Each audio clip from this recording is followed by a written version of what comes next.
So mga kapangit, pinirito ko na po yung tilapia. Yan mga kapangit. So naluto na, tatanggalin ko na mga kapangit kasi mag-uumpisa na ako mag-gisa ng mga vegetable mga kapangit. So tapos ko na pong natanggal yung isda mga kapangit. Ito po mga kapangit, tilapia. Yummy. Yan po mga kapangit. At ito naman yung igigisa ko mga kapangit. Capsicum, garlic, ginger, onion, at saka carrots mga kapangit. So, ito po yung ang mga ingredients ko po sa sweet and sour mga kapangit. So, ito magigisa na po ako ng sibuyas mga kapangit. Gigisahin ko muna, nilagyan ko ng kunting mantika mga kapangit. So, ito haluin muna natin mga kapangit. Yan. Sobrang chikadora mga kapangit, nasunog ko ang sibuyas ko na ginigisa. So, i-add na natin yung luya at saka bawang mga kapangit. Haluin natin. Yan. Haluin natin mga kapangit. Pero tingnan nyo ang sibuyas mga kapangit, sunog. Pero okay lang yan mga kapangit.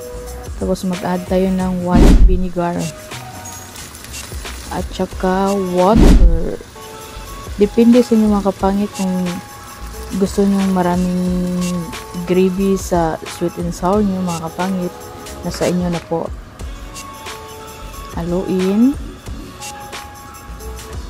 Tapos mag-a-add po ako ng tomato ketchup mga kapangit.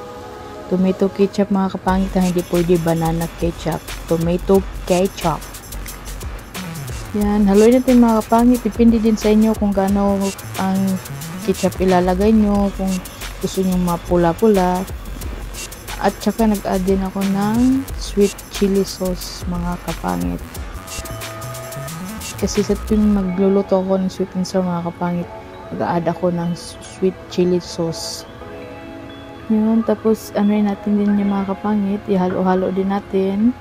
Depende din rin sa inyo kung gaano kadami ang ilalagay niyo. Depende sa panlasa ninyo mga kapangit. Yan, antayin natin yung kukulo.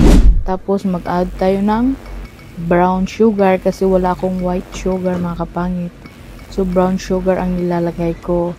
Depende din sa inyo ang tamis sa panlasa ninyo. Nag-add din ako ng chili powder para medyo anghang-anghang konti. And then nag-add ako ng black pepper mga kapangit. So, ito busy-busyhan daw ako mga kapangit. Habang nagluluto, nakikinig ng music, kaya nasusunog ang sibuyas mga kapangit. Nag-add din ako ng salt. Nasa inyo ang panlasa mga kapangit, depende sa inyo. Basta ako, buhos lang ako ng buhos dyan, basta may panlasa, okay na yan mga kapangit.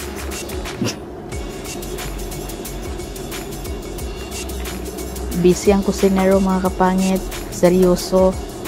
Seryoso ang kabatsyeng-tsyeng mga kapangit oh. Tingnan nyo ah.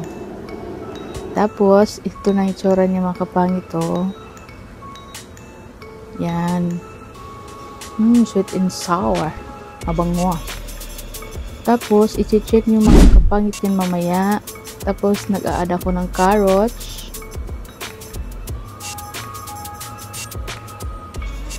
Yan.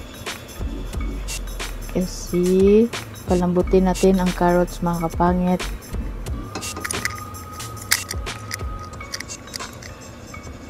Tapos, i-check natin mga kapangit kasi malapot-lapot man sweet and sour.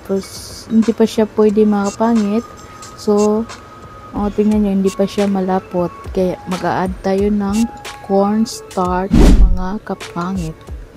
1 teaspoon lang at saka konting tubig mga kapangit, i-add natin.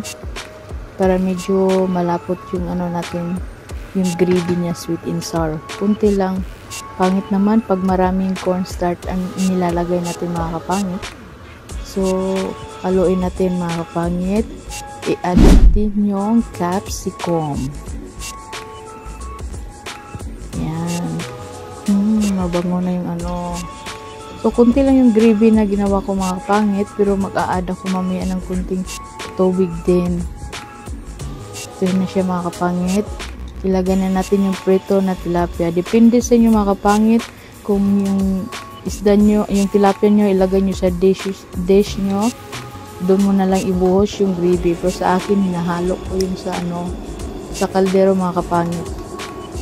Yan, ilalagay ko siya kasi mismo sa kaldero ko siya haluin. Depende, pwede rin ilagay nyo sa plato nyo yung isda tapos ibuhos nyo yung gravy mga kapangit.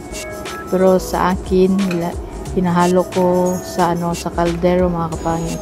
Seryoso na naman ang taba chin-chin mga kapangit sa niluluto niya. Okay? Tingnan nyo mga kapangit. Baliktarin nyo lang yan kapangit para anuhin ng yung sauce niya sa isda. Ito na mga kapangit. The best sweet and sour tilapia.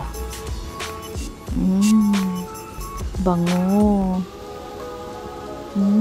Yummy. Yan po ang sweet and sour mga kapangit. Sweet and sour na tilapia. Diba? Masarap. Kaya gusto ko ihalo ang tilapia mga kapangit mismo dun sa kaldero na may mga sauce niya, gravy. Masarap.